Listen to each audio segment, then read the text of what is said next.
Introduction to Ecology, Unit 11.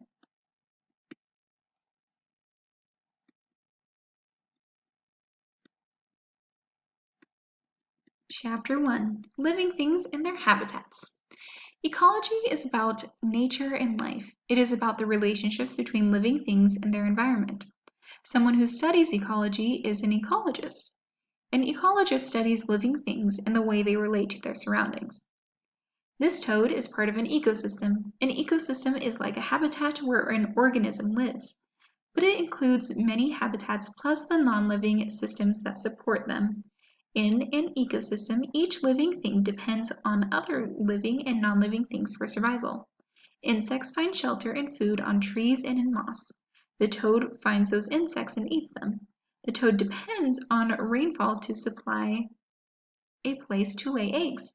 One day maybe a snake will eat the toad. These are the kinds of things ecologists like to think about.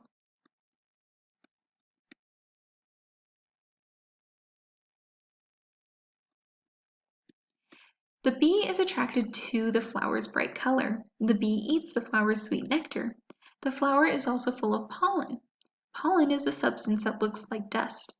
When the bee buzzes off, it carries some of the flower's pollen away on its feet and wings. To make seeds, flowers must share their pollen with other flowers.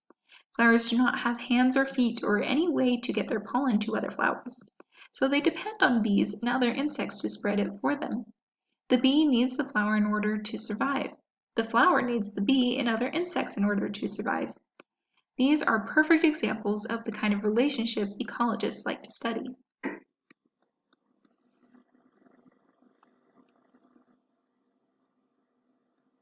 Here's another living thing you probably recognize, a squirrel. She is a little surprised to see you. This squirrel does not see people every day.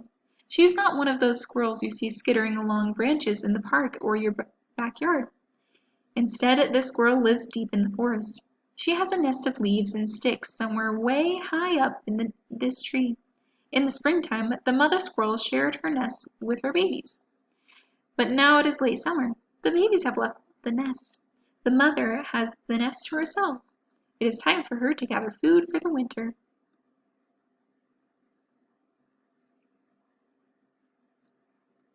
This squirrel's favorite food is acorns, which are nuts from oak trees.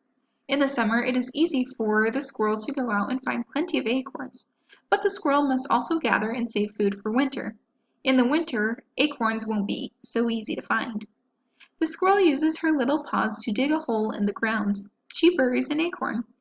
Over the summer and early fall, she may bury hundreds of them. Then, whenever she gets hungry during the winter, she can crawl out of her nest and go dig up an acorn. It is easy to see how the squirrel depends on the tree. She uses the tree for both food and shelter. However, the squirrel also gives something to the tree. How do you think the squirrel remembers where she buried all those acorns? Can she smell them? Does she put a little stick in the ground to mark each acorn? Does she draw a map on the back of a leaf? Actually, she does not remember where she planted all those acorns. She forgets a lot of them. Many of those acorns will remain in the ground right where she buried them.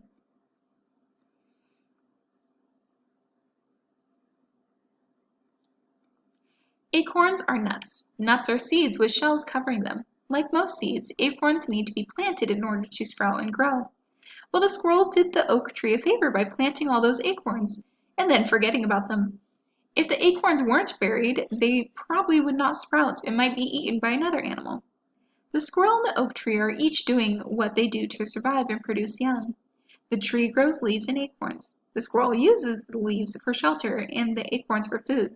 This makes it possible for the squirrel to survive and produce young.